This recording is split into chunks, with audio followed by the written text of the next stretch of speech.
YouTube channel for the round 3 review. It was a mixed bag this round. A lot of pluses, but a whole lot of negatives as well. I maintained my rank of 6,900, nothing too shabby, but considering some of the scores I got, it was a bit disappointing that I didn't drop further down, but 1979 still can't crack the 2000, but there was a few things that I was very pleased about, and here it is. So, side with the back line, Rory Laird, very solid again, 106, very happy. Stewart got his ton, now averaging 90, which is the pass mark. Daniel, 89, Short 90. They're solid. Short had a very good start, but slowed down as the game went on. Daniel always looks like he's going to go huge, and then has this little rough patch, and then somehow gets his way to 90 each week, which you take, but you want a little bit more with likes of Cumming doing alright and with so much cheaper. Markov, the pick between Markov and Cumming lost me 20, but I did like how his role, and I feel like he'll be fairly solid.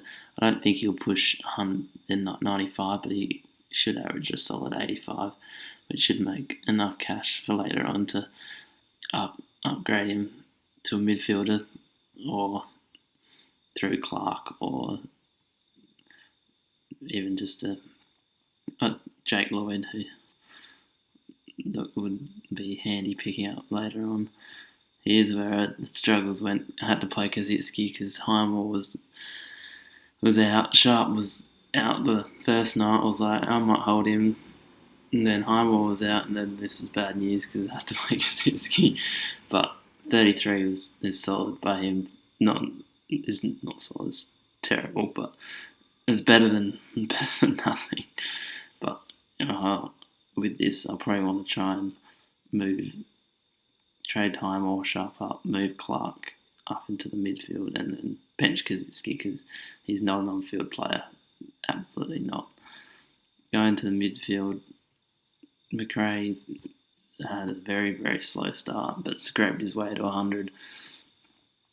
But couldn't be enough for a good VC. But lucky enough, Merritt had a great second half and picked up to 120. That's more the numbers we want to see, not stagger at 100. Finally got over that mark. Taranto finally showed why we picked him. 127, looked just everywhere, and hopefully he continues that trend. Had a little slightly better role this game, so hopefully that continues. Maybe he gets forward status, so it'll be even better up in round 6. Clark, a bit disappointing.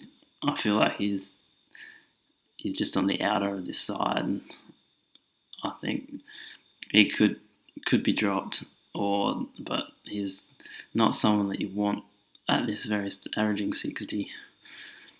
If there was no other worries with non-playing rookies, he'd be someone I'd be looking to get rid of. Goulden, amazing. Jordan, great.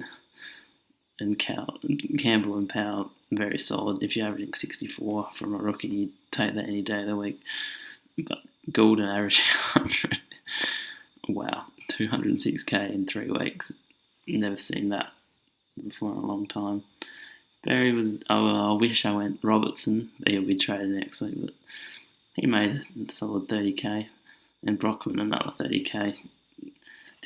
His role was a bit iffy, but oh well, 30k is 30k. So that whole string of line all making 28k plus. Very good cash generation for future weeks.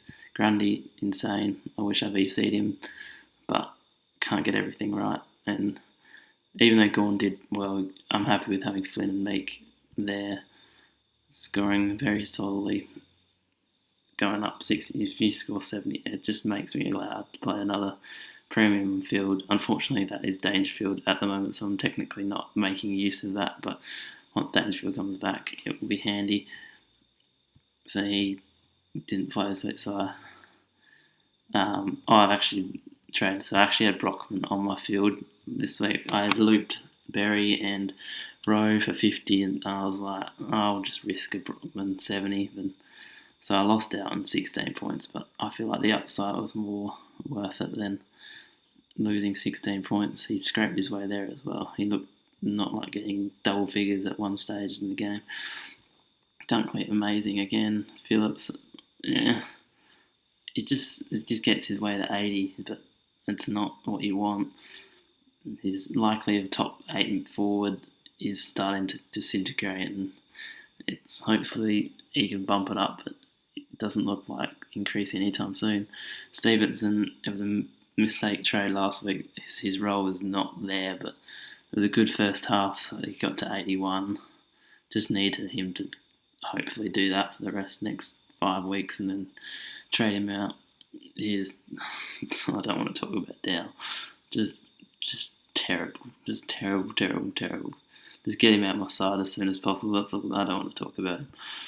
Warner, the opposite. Absolutely insane. I love him. 100, and he's a fairly unique rookie at the same time, so certainly bumping me up the ranks. And then Scott, very solid as well as a bench rookie. And then my mistake, trading Jones instead of Hunter. But what can you do when teams are not named the day before? So that's my review for round 3. I'll have my preview in a couple of days' time for round 4. So thanks for listening. Hope everyone else had a good week this week, and I'll see you soon.